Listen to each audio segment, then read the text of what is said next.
Salut à tous. Alors aujourd'hui, vidéo un peu spéciale. Vous savez que ma chaîne, c'est Brutal Preppers.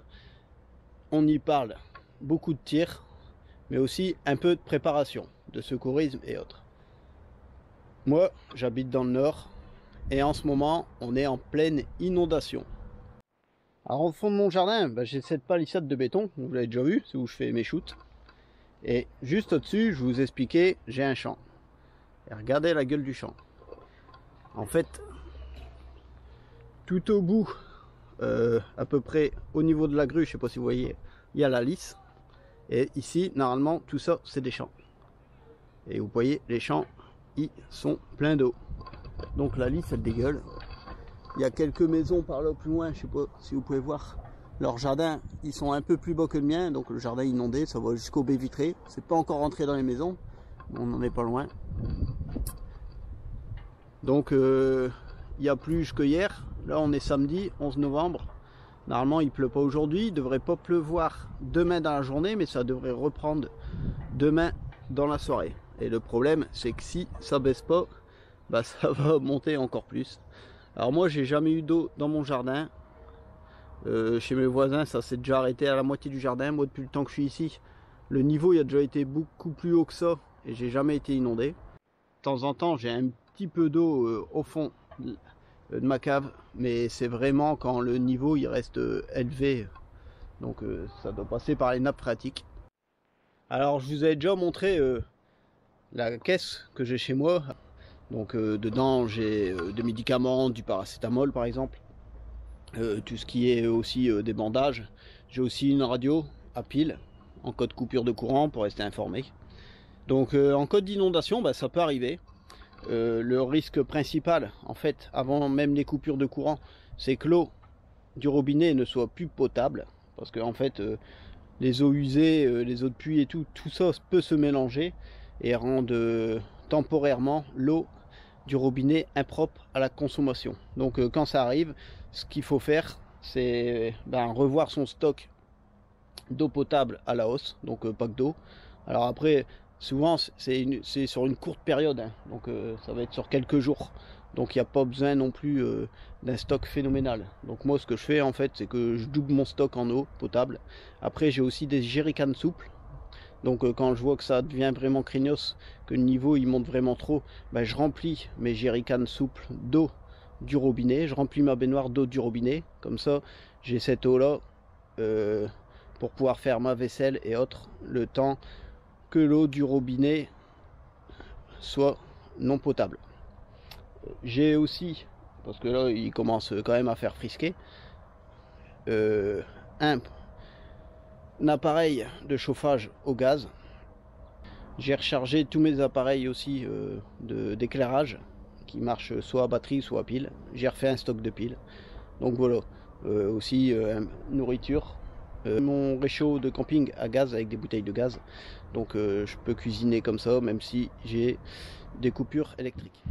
Alors là on est le lundi 13, donc ce week-end, samedi dimanche, il n'y a pas trop plu, ça a été, mais par contre le niveau il n'est pas descendu du tout, au contraire même samedi ça a un peu monté. Et là le problème c'est que depuis ce matin il pleut, donc c'est pas continu, c'est des petites averses. Mais là ils ont prévu vraiment un temps dégueulasse toute la semaine, et comme ça baisse pas, là ça va commencer vraiment à être chaud. Là on a atteint un niveau qu'on n'avait pas atteint depuis 1999. Et là ça commence à être un peu stressant, on va dire. Alors derrière chez moi, on va pas voir vraiment beaucoup de différence. Alors je vous rappelle, hein, ça normalement c'est les champs.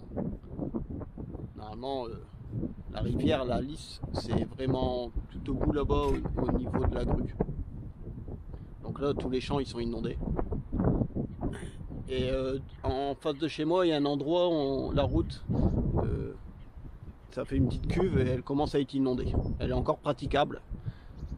Par contre pour aller à mon club de Muay Thai où je fais mes cours de MMA, ça commence à être compliqué. Je dois traverser deux villages en fait, et Il y a énormément de routes qui s'étaient barrées ce week-end. Et là, comme ça remonte un peu, ça va être pire. Je sais même pas si ce soir je pourrais me rendre à l'entraînement. Alors pour le moment, moi j'ai toujours pas d'eau chez moi. Tant mieux, j'ai pas d'eau dans ma cave. Vous voyez, on a des jardins mitoyens. Donc le jardin de mes voisins, qui est un peu plus bas que le mien, n'est pas inondé. Par contre, celui d'à côté, il est inondé à moitié. Et les autres, en fait, qui sont encore plus bas, eux, ils sont inondés totalement. Je vous dis, il y en a un des voisins, en fait, l'eau arrive au niveau de sa baie vitrée. Mais après, les maisons, par rapport au jardin, il y a une petite marche, donc pour l'instant, ça rentre pas encore dans les maisons. Moi, le seul point un peu critique souvent dans ma maison, c'est j'ai une cave. Enfin, c'est pas une cave, c'est une cavette en fait. Et c'est une petite cave, on va dire. Et souvent, en fait, j'ai de l'eau qui rentre, mais plus par infiltration en fait. C'est des maisons 1960, il n'y a pas trop de fondation, donc l'humidité, des fois, elle remonte. Mais c'est pareil, moi, je suis équipé, j'ai une pompe, donc au cas où, quand ça monte, je pompe. Alors comme je vous disais, souvent quand inondé, il y a quoi comme risque? Coupure de courant déjà. Donc moi, j'ai des systèmes d'éclairage. Donc ça c'est un spot, une halogène en fait, mais en LED à batterie. Et ça c'est un petit système d'éclairage bien pratique. Alors lui en fait il va marcher à pile, mais c'est des grosses piles. Dedans on a une petite prise pour pouvoir recharger justement nos téléphones. Donc ça fait aussi batterie. Et il y a plusieurs modes d'éclairage. Donc il y a un mode assez violent, ça à LED. Mode réduit et veilleuse. Elle est vraiment très pratique. Ça peut éclairer vraiment longtemps ça, comme système. Et ça éclaire vraiment très bien. Donc ça, je l'avais acheté sur Amazon. Voilà, c'est de la marque Energizer. Et ça, tout bêtement, en fait, ça vient même pas de Brico Dépôt. Je crois que ça devient de Lidl. Donc voilà, petite halogène à batterie qui est toujours chargée, prête. Alors pareil, moi je suis tout électrique, chauffage. Donc j'ai un petit chauffage d'un point à gaz au butane. Donc moi ce chauffage d'appoint déjà, ça me permet de le mettre en route les jours où il fait très froid en fait le matin pour casser le froid avant que ce soit l'électrique qui prenne le reste en charge. Dedans j'ai une bouteille de gaz. Par sécurité, je viens d'aller chercher une deuxième bouteille de gaz. Parce que celle qui est dans le chauffage d'appoint, justement, je sais pas à quel niveau elle est. Donc, par sécurité, j'ai préféré en prendre une deuxième. Là, j'irai la ranger dans mes dépendances. Là, c'est juste parce que je viens juste de la chercher. Mais vous voyez, c'est des bouteilles basiques, butane, 13 kg. Donc ça aussi, ça peut tenir un petit moment. En plus, là, il fait assez doux. Alors après, un des risques aussi principal, on va dire, c'est que l'eau du robinet devienne plus propre à la consommation. Ça arrive souvent quand il y a des inondations, parce qu'on a les eaux usées, les eaux de pluie, il y a tout qui va se mélanger. Donc temporairement, là, je dis bien, c'est que du temporaire, hein. Là, pour les pannes de courant, pannes de chauffage, c'est du temporaire, hein. C'est question d'une semaine max normalement. Donc là, le principal risque aussi en cas d'inondation, c'est que l'eau du robinet ne soit plus potable. Donc pour boire déjà, mais pour faire la vaisselle, faut trouver des alternatives. Alors bien sûr, il y a le système des bouteilles d'eau, mais comme vous vous doutez, ça peut partir vite. Donc là j'en ai quelques-uns, mais là c'est ce que j'ai habituellement. J'ai aussi plusieurs packs de stocker dans mon couloir, au cas où.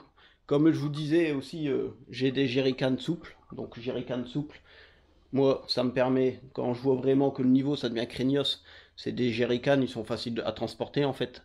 C'est des poches souples, c'est des 5 litres. Ils sont rangés dans mes caisses, donc là je vais pas vous les montrer, je vais essayer de vous trouver une photo que je vais incruster ici. Et ça c'est vraiment très pratique, donc j'ai rempli ça. Si ça, je vois que ça craint vraiment, je remplis même ma baignoire, j'ai une petite baignoire. Et en plus, moi, j'ai aussi un système pour isoler mon cumulus. Donc, je peux couper l'eau d'arriver dans mon cumulus. Comme ça, j'ai tout le temps mes chasses d'eau et autres qui marchent, j'isole vraiment le cumulus et je peux sortir l'eau du cumulus si elle n'a pas été souillée, par exemple. Donc le cumulus c'est pareil, hein, c'est moi je sais même plus si c'est un 400 ou un 300, je crois que c'est plutôt un 300 litres. Donc il y a quand même de quoi faire. Donc voilà, vidéo assez courte, mais c'est vraiment pour vous dire euh, qu'il faut se préparer quand même un minimum, hein. Vous voyez, les aléas climatiques, les aléas de la vie font que bah, des fois on a besoin comme ça de matériel, que tout n'est pas disponible. On est habitué, là pareil, on a des coupures, même s'il n'y a pas de coupure de courant, il y a, aux alentours, il y a pas mal de coupures de connexion internet ou même de connexion mobile. Donc moi, des fois, bah, ça arrive, j'ai plus de réseau sur mon téléphone mobile, j'ai plus d'internet à la maison, donc j'ai aucun moyen de m'informer. J'ai encore une petite antenne, style râteau, pour pouvoir encore capter quelques chaînes de télé, mais c'est pareil, quand il y a une coupure de courant, j'ai rien du tout. Du coup, comme je vous avais montré, je vous en ai déjà reparlé, dans mes caisses, j'ai tout le temps des radios à pile pour me tenir informé. Donc, courte vidéo sur la préparation, pour vous expliquer, justement, je trouvais l'occasion bonne. La dernière fois, je vous avais montré ma malle, je disais en code problème, de ci, de ça, problème, catastrophe naturelle. Là, on est un peu dedans. Pour l'instant, je vous dis, c'est pas une catastrophe, c'est pas catastrophique à mon niveau. Mais voilà, toujours être prêt. Là, on voit que ça monte, donc ça serait bête de pas avoir le minimum d'équipement quand même pour assurer. Surtout si vous êtes passionné de tir et tout, que vous découvrez ma chaîne par cette vidéo sur la préparation suite aux inondations, bah, moi le gros de ma chaîne en fait ça va être surtout des armes à air comprimé, des armes à feu, du tir. Un petit peu de secourisme et un peu de préparation comme ça aux éventuelles catastrophes. Donc n'hésitez pas à liker, à vous abonner si ce n'est pas déjà fait et je vous dis à bientôt bah, pour du tir.